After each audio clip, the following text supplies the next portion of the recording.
Allez, c'est parti aujourd'hui avec un petit spin-off de Mario, Dr Mario, sorti sur NES en 1990.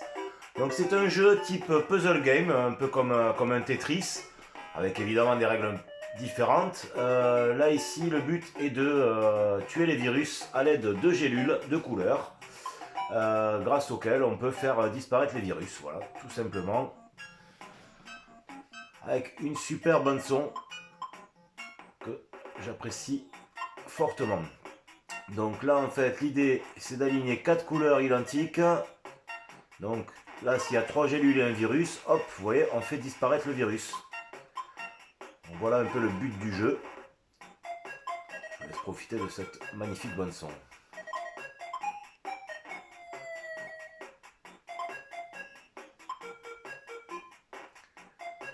Alors c'est un jeu qui est assez vieux, hein, 1990, c'était vraiment en plein boom de la console, relativement simple, il n'y a pas besoin de gros graphismes, mais bon, Nintendo n'a pas joué sur les graphismes, ils ont toujours joué plutôt sur le player fun.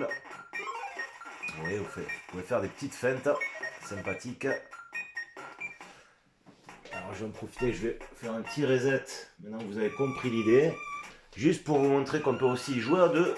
Donc un peu comme le jeu Puzzle Bobble sur arcade. Donc, je vais essayer, comme je joue tout seul, de me mettre un peu plus de difficulté. Et je vais vous mettre la musique officielle, parce que l'autre je l'adore, mais celle-là, ça c'est l'officiel. Pour ceux qui se rappellent du jeu, ils se rappellent peut-être plutôt de celle-là, quoi. Donc moi je suis à gauche.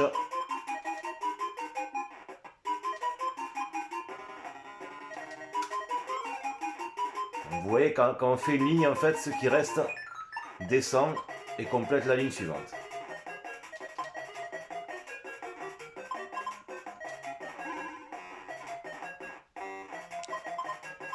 Donc voilà, on peut jouer à deux et quand on fait des lignes assez fortes, assez performantes, en fait, ça met des pénalités à l'autre joueur.